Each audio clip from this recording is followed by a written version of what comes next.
유대인들이 가지고 있는 그 메시아관이 있습니다. 유대인들의 그 메시아관은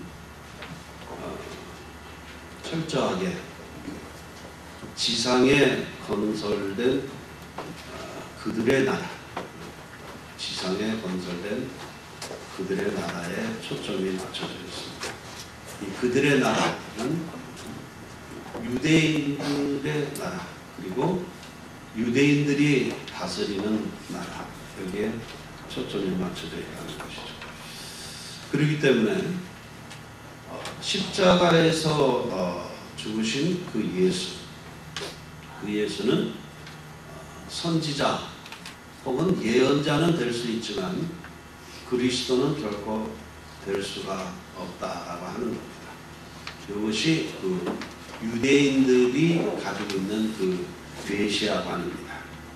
우리가 예수 그리스도 이렇게 표현을 하죠. 그 그리스도라는 말은 바로 메시아라고 하는 말입니다. 메시아도 사실은 이게 전 세계적으로 보편적으로 쓰여져 있는 단어지만 정확한 우리나라 말은 구세주라는 말입니다. 구세주. 히브리어는 메사이아 해서 메시아, 헬라어로는 그리스도 해가지고 예수를 우리는 그리스도라 이렇게 신앙 고백하죠. 그것은 예수는 바로 우리 모든 그 인류를 구원하실 구원주 혹은 구세주 되신 분이다 라고 이렇게 고백을 하는 데 비해서 유대인들은 결코 예수님을 그리스도로 고백하지 않는다라고 하는 것입니다. 따라서 똑같은 구약을 보아도 우리가 보는 구약의 개념과 유대인들 자신이 보는 그 구약의 개념은 많이 다르다라고 하는 것이죠. 똑같은 참 하나님의 자녀라고 하는 이 개념도 똑같이 그 레퍼런스를 쓰죠. 약속의 자녀가 참 자녀이다라고 똑같이 이 약속의 자녀라는 말을 인용을 하는데 이 약속의 자녀라는 말의 개념 자체가 오늘 우리가 이해하고 있는 개념과 유대인들이 갖고 있는 개념은 전혀 다르다라고 하는 겁니다. 요즘 이제 이곳 베이 지역에도 본격적인 이단에 관련된 신학 논쟁이 시작된 것 같아요. 이제 크리스찬 타임즈에 이단을 정죄하는 사람들의 이단성에 대해서 제가 그렇게 좀 각색을 해서 제목을 붙였습니다만 엄청난 글이 올라온 것 때문에 지금 우리 이메일들이 난리가 났습니다. 목사님들의 이메일들이 이 문제를 어떻게 처리하고 정리해야 할 것이냐라는 문제 가지고 지금 굉장히 격렬한 지금 이제 논쟁이 벌어질 것 같은 그 예감이 있습니다. 그동안 사실상 이쪽 이민 사회 특별히 교회 안에는 이 이단에 관한 논쟁을 하는 것이 거의 금기시 될 정도로 사실은 수많은 기독교의 형태를 가진 그러나 그 속에 이단성을 가진 사람들이 많이 다녀간 곳이 이것 미국에 있는 우리 한국 교회들의 모습입니다. 밴쿠버를 한번 갔더니 밴쿠버는 더합니다. 그러니까 미국 대륙에 한국에서 발생한 기독교 이단이 들어오는 루트가 바로 밴쿠버, 그 다음에 샌프란시스코, 그 다음에 LA, 그 다음에 미국 전역으로 이제 퍼져나가는 것이 호수처럼 되어 있는데, 자, 그죠? 이단을 구분하는 것이 참 쉽지가 않고 사이비를 구분하는 것이 참 쉽지가 않습니다.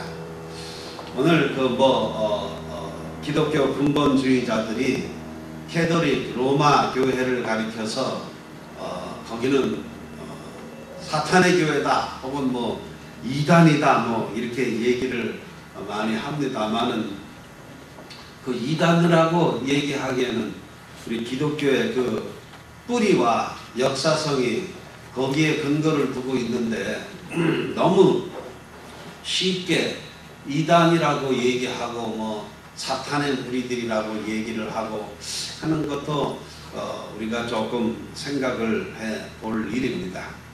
왜냐하면 이단이라고 얘기하기에는 또 사탄의 무리들이라고 얘기하기에는 이거 참 그 기준점을 세우기가 애매하단 말이죠. 그 아마 기독교에도 이단 대책위원회가 세워질 것이 아니라 애정남이 세워져야 될 것 같아요.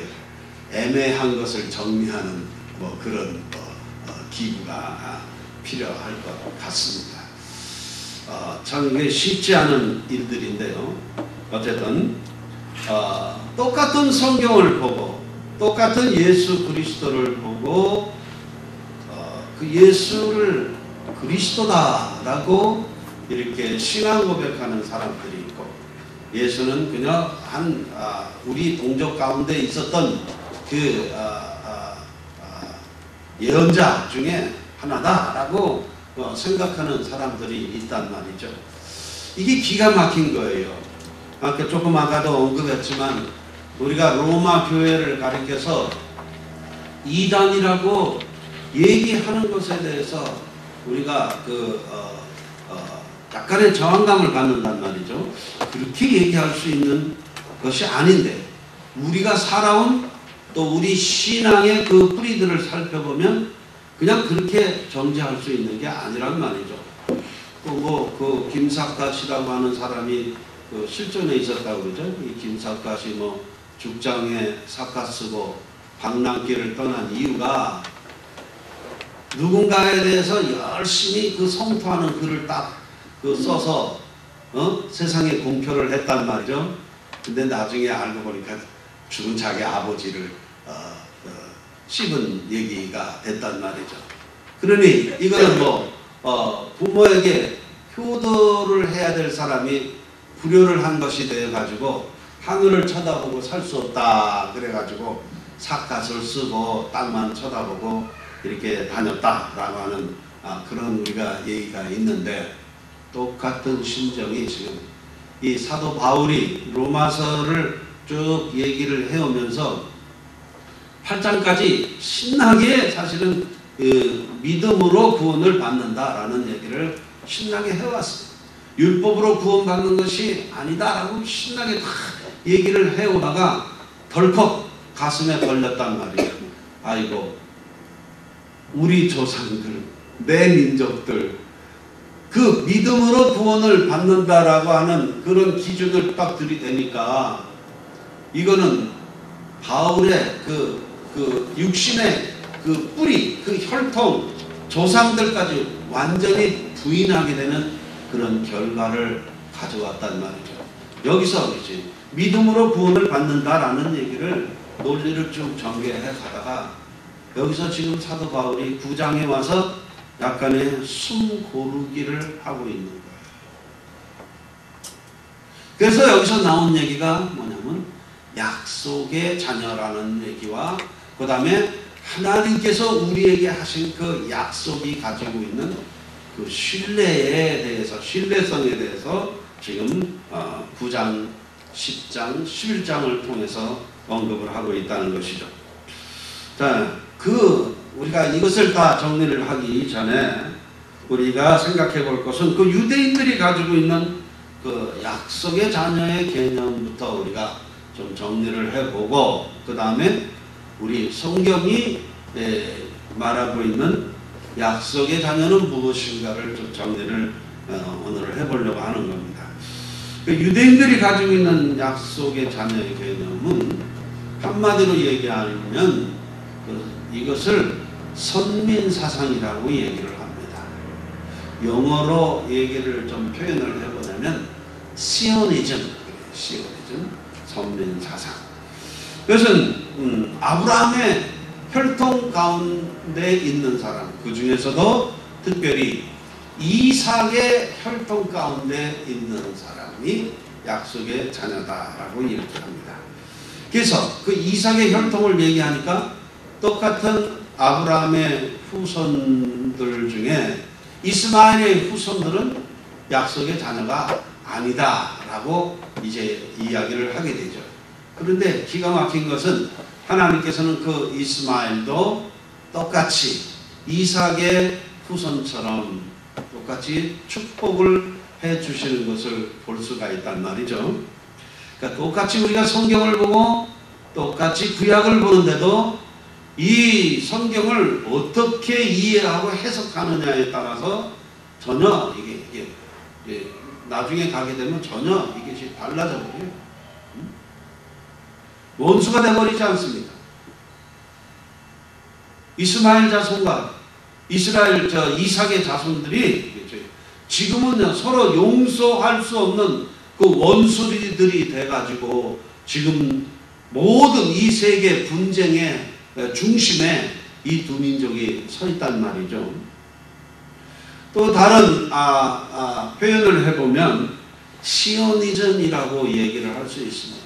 약속의 자녀의 개념이. 이 시오니즘의 핵심은 뭐냐 하면은 전 세계를 유대인들이 다스려야 된다라고 하는 사상입니다. 그게 시오니즘이에요. 저는 이번에 중국을 다녀와서 뭔가 찝찝한 것이 있었어요. 이것이 왜 그런가? 왜냐하면은 큰 대학의 어떤 책임자를 제가 만났는데 저한테 이런 제안을 하는 겁니다. 만일 오이코스 대학 안에 중국의 사상가 중에 주희라고 하는 사람의 사상을 연구하는 학과를 만일 개설을 할 경우 거기에 필요한 모든 경비를 자기네들이 다 지원을 하겠다라는 제안을 저한테 해왔습니다.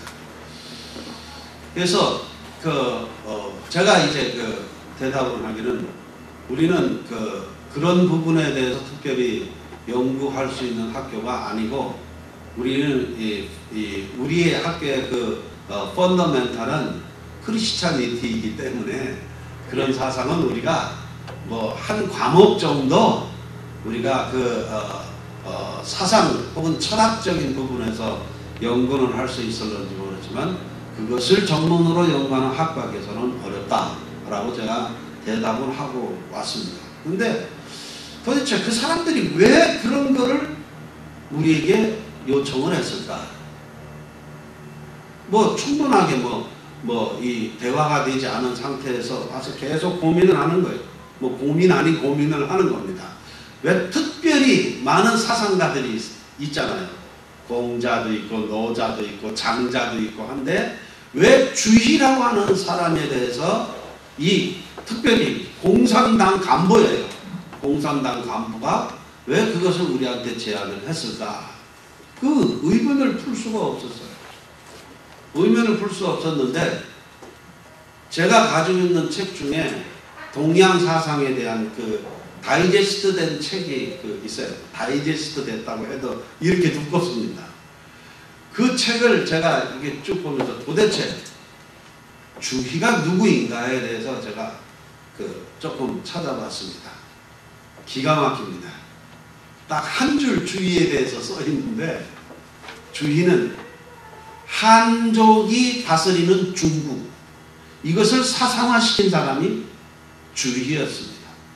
그래서 제가 여러 가지 추론을 해가지고 정리를 한 결과 모택동 사상은 공산당에 근거한 이론이 아니고 한족이 중국을 다스린다라고 하는 중화 사상이 바로 모택동 사상이고 중국의 공산당 사상이라는 사실을 제가 새롭게 발견을 했단 말이죠.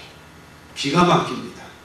이민족이 다스리던 중국이 아니라 이제는 철저하게 한족이 다스리는 중국을 만들어 갑니다. 청나라가 중국을 점령을 하고 만주족에는 한족이 얼씬도 못하게 만들었습니다. 그래서 만족이 가지고 있는 만주족, 만주 땅에는 이 그 여진족과 말갈족들의 문화가 그대로 전승이 되어 올 수 있었습니다. 거기에 공산당이 정권을 잡은 후에 모든 소수 민족이 다스리는 지역에서 그 지역에 살고 있는 토착민들은 다 끄집어내서 도시로 끌어내고 한족들이 전부 들어가서 중요한 포스트에는 전부 다 한족들이 다 자리를 잡고 경제와 정치의 중심에 서 있습니다. 이것을 좀 더 이론적으로 이것을 만들어 가려고 하는 시도를 지금 그 사람들이 하고 있고, 그래서 동북아 공정이라든지 이런 모든 역사를 새로 만들고 하는 이 과정 속에서는 한족 중심의 역사관, 한족 중심의 세계관이 거기에 깔려 있다라고 하는 것이죠. 중국은 한족이 다스리던 때가 별로 없어요. 전부 다 오랑캐라고 얘기하던 이민족들이 다스렸죠. 뭐 나중에 중국 역사를 한번 얘기하게 되면 하겠지만 말입니다. 시오니즘이라고 하는 것은 바로 뭐냐 하면은 말은 시오니즘이지만 이것에 깔려있는 것은 유대인들이 다스리는 세상, 이것이 시오니즘입니다.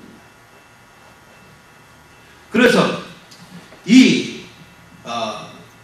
지금은 꽤 오래전 이야기지만 로마에서 이 유대인들이 눈에 띄는 내용은 뭐냐 하면은 이겁니다. 전 세계의 사람들을 전부 다 우민화 시킨다라는 거예요. 우민화. 똑똑한 사람들은 유대인들로만 해도 족하다. 나머지 모든 족속들은 전부 다 바보로 만들어 가는 것이 시온의정서에 담겨 있습니다. 21세기의 문화의 특징을 우리가 3S라고 얘기합니다. 스포츠, 또 스크린, 그 다음에 섹스. 이 세 가지를 21세기의 문화의 코드라고 얘기를 하는데, 이것을 이용해서 이 시온의정서에서 제시하고 있는 이 세계의 모든 사람들을 이 바보 만드는 그 작전은 뭐냐 하면은 TV 보게 하기입니다. TV 보게 하기. TV 보게 하기. 유대인들에게 있어서는 TV 보는 일이 없습니다. TV는 바보 상자입니다. 여러분의 자녀들에게 TV를 정말 선별해서 보게 하십시오. 제가 이 건물을 좀 찾아보느라고 여기저기 안 다녀본 데가 거의 없는데요. 리버모어에 갔습니다. 리버모어에 어떤 템플이 매물로 나왔다고 해서 리버모어에 갔습니다. 갔더니 거기는 주이시 템플이었습니다. 거기 들어가 봤습니다. 문이 열려서 들어갔더니 랍비가 애들 둘, 셋 데리고 거기서 교육을 하고 있었습니다. 그러니까 따로 이렇게 뭐 우리 교회같이 전체 모여가지고 무슨 바이블 스쿨을 하는 것이 아니라 한 사람이 오면 한 사람 놓고 가르치고, 두 사람이 오면 두 사람 가르치고, 거기에 템플에 그 랍비가 늘 상주에 있어가지고 모든 사람들을 이 유대인 교육을 시키고 있는 모습을 제가 봤습니다. 모골이 송년합니다. 그들이 가지고 있는 이 교육 정책에 대해서.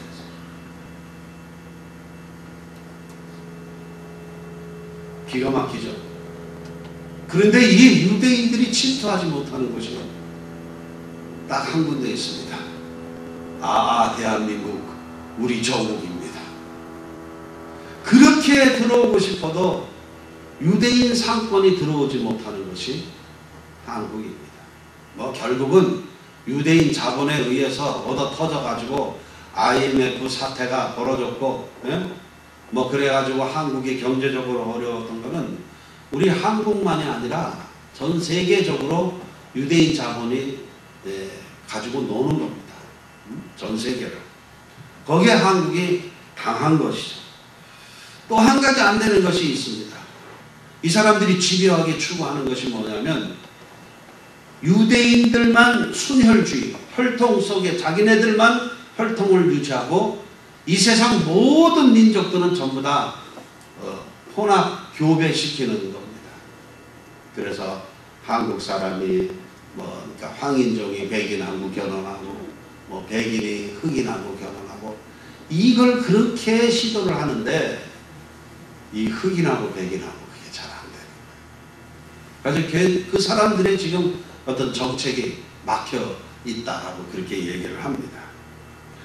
오늘 이 성경 말씀을 보면 13절에 이거죠. 내가 야곱을 사랑하고 에서를 미워하였다. 15절 하나님께서 모세에게 말씀하시기를 내가 긍휼히 여길 사람을 긍휼히 여기고 불쌍히 여길 사람을 불쌍히 여기겠다 하는 이 말까지도 유대인들은 철저하게 이삭의 후손에게 적용된 내용이다라고 이 사람들은 뻑뻑 우기고 있다라고 하는 것이죠.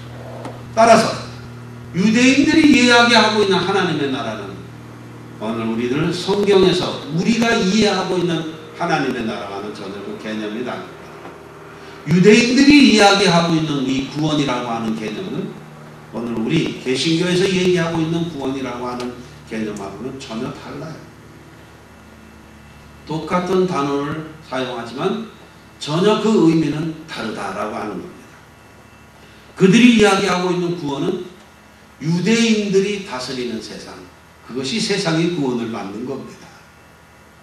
그들이 이야기하고 있는 하나님의 나라는 유대인들이 다스리는 나라가 하나님의 나라입니다. 결코 거기에는 다른 민족이 함께 더불어 같이 공존하고 같이 평화를 유지하며 같이 산다라고 하는 것은 애초에 그 개념조차 없다라고 하는 겁니다. 유대인들이 아무리 평화를 부르짖어도 그건 평화가 아닙니다.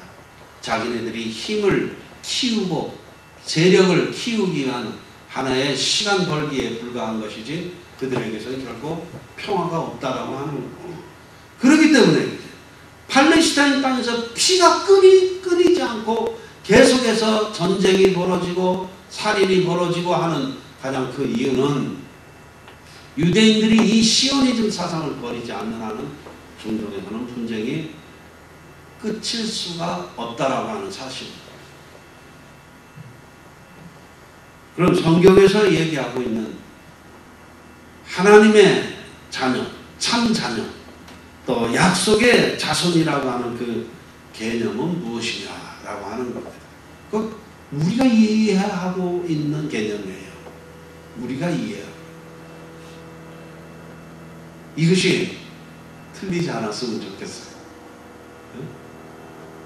이 말씀을 참고하면서 정말로 이거 성령님께서 도와주시지 않으면 안 된다라고 하는 그런 생각을 많이 하는데, 이 개념 하나 바뀌면 말이죠, 사람이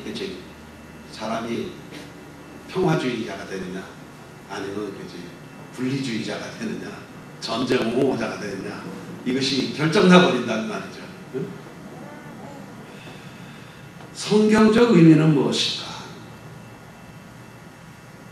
그것은 그리스도 안에 있는 사람들. 근데 이 그리스도 안에 있는 사람들의 개념도 사실은 애매하죠. 도대체 누가 그리스도 안에 있는 것인가? 지금 우리 이 동네에서 나오는 크리스천 타임즈의 그 칼빈주의를 공격하는 사람이 쓴 것 중에 하나가 그거 아닙니까? 제한 속죄론. 그것에 대해서 맨 공격을 해왔어요. 맞기도 하고 틀리기도 하고 그 사람들의 공격의 내용이 말입니다. 근데 분명한 것은 범위가 어디냐에 따라서 이제 칼빈주의자가 되고 알미니안주의자가 된단 말이죠. 도대체 그리스도의 사랑 안에 있다라는 것은 누구를 가리키는 것인가? 누구를 가리키는 것인가? 저는 이 그리스도의 사랑 안에 있는 것은 모든 우리가 볼 때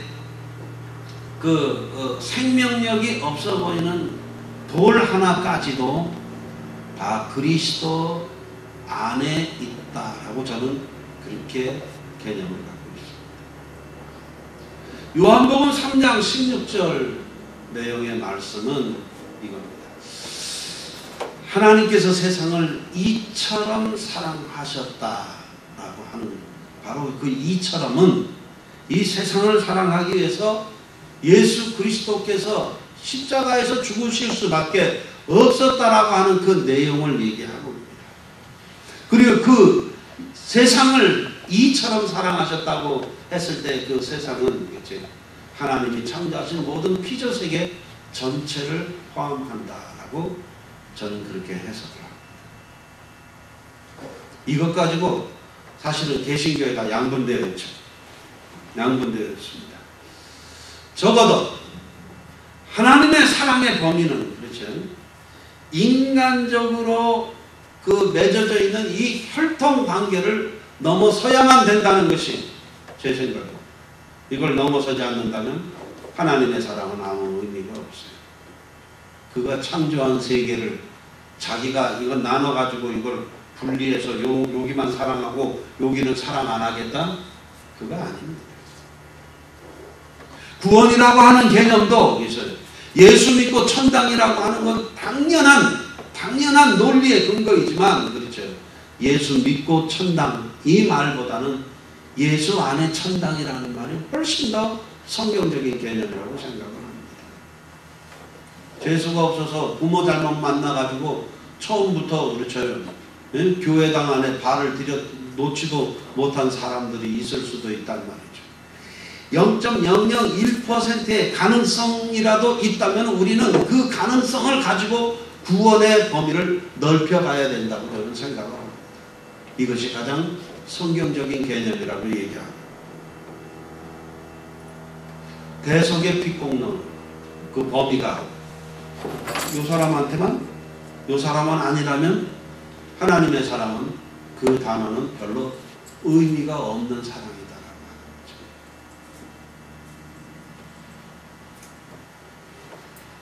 두 번째 개념은 하나님의 긍휼함을 입은 사랑. 베드로전서 2장의 10절에 보면 이렇게 되어 있어요. 전에는 너희가 하나님의 백성이 아니었더니 지금은 하나님의 백성이다.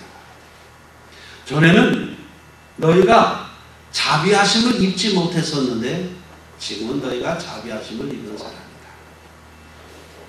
하나님의 긍휼 가운데 있는 사람이면 다 하나님의 백성입니다. 하나님의 사랑의 대상이 뭐 피부 색깔 때문에 이것이 달라져야 되고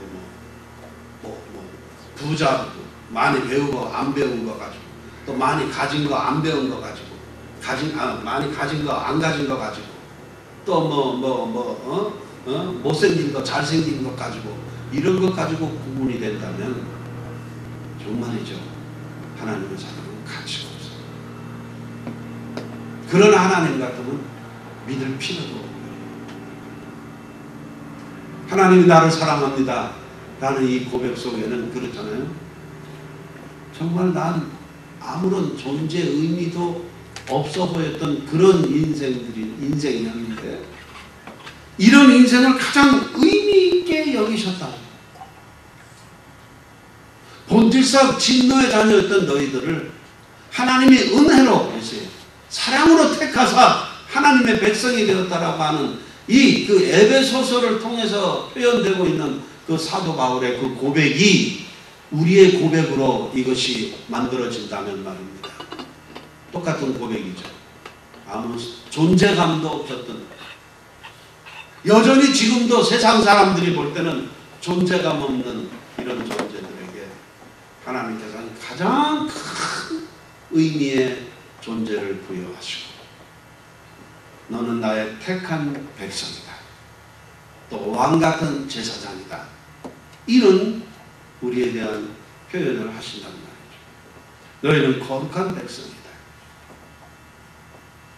아무런 존재의 의미도 없었던 사람들에게 새로운 존재의 의미를 부여합니다. 너희는 그리스도의 덕을 세상에 전하는 사람이다. 존재의 목적과 의미가 분명해졌다라고 하는 거예요. 가끔 그럽니다. 가끔 나는 누구인가를 돌아봅니다. 하은이가 그 작곡한 가사의 내용을 저는 전혀 모릅니다. 곡은 대충 아는 것 같은데. 근데 엊그저께 사무실에 들렸다가 그 가사의 내용을 봤어요. 어머 세상에 이렇게 기가 막힌 가사가 있어요. 기가 막힌 가사.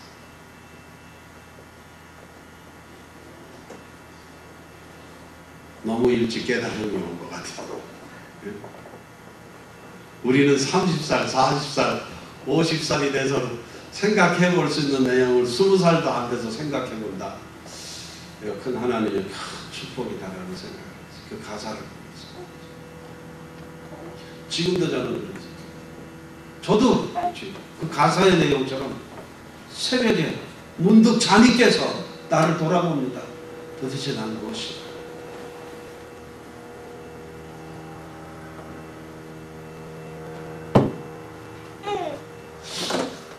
내 돌아온 삶을 이렇게 돌이켜보면 그렇잖아요. 내가 지금 예수를 믿지 않았으면 지금 뭘 하고 있을까? 이걸 생각해보면 정말로 그냥 화들짝 놀랄 만한 일입니다. 예수 안 믿었으면 내가 뭐 하고 있었을까? 목사가 안 됐었으면 지금 뭘 하고 있을까?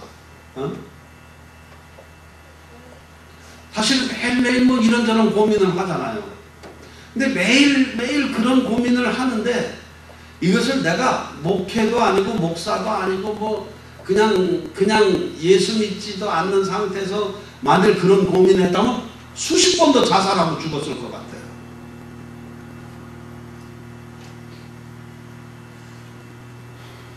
그 똑같은 그 고통 속에서도 고민 속에서도 버틸 만한 충분한 이유가 있다는 것은 이건 하나님의 일을 한다는 그것 때문에, 하나님의 일을 한다는 그것 때문에 모두 힘들고 어려운 일을 다 이겨내는 겁니다.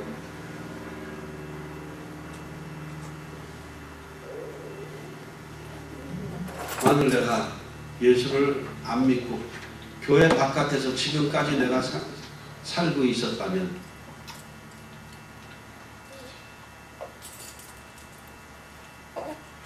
우리 아이들에게 아빠는 어떤 모습으로 보이고 있을까? 이러고 저도 새벽에 문득 깨서 그런 생각을 한다니까요. 신앙적으로 엄청 조숙해. 세례 요한은 뱃속에서부터 조숙해가지고 그때부터 성령에 위해서 뛰어봤다고 얘기를 하잖아요. 감사한 일이죠. 고마운 일이죠. 선한 것, 아름다운 것, 이런 것에 대한 개념이 전혀 없을 수도 있다는 거예요. 또 우리가 살아야 될 그 어떤 그 추구해야 될 삶의 가치와 목표도 없이 그냥 하루하루 그냥 살았을 것 같아요. 그냥 하루하루. 어떻게 하면 돈을 벌까? 어떻게 하면 누굴 죽여서라도 돈을 벌까? 그런 생각하고 있지 않겠습니까?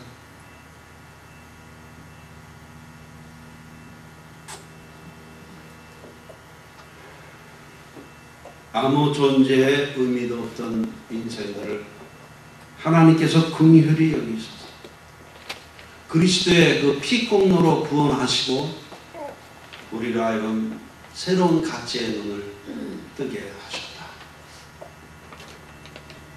또 다른 감격으로 우리가 하나님 앞에 서 있어야 될 이유인 것 같습니다.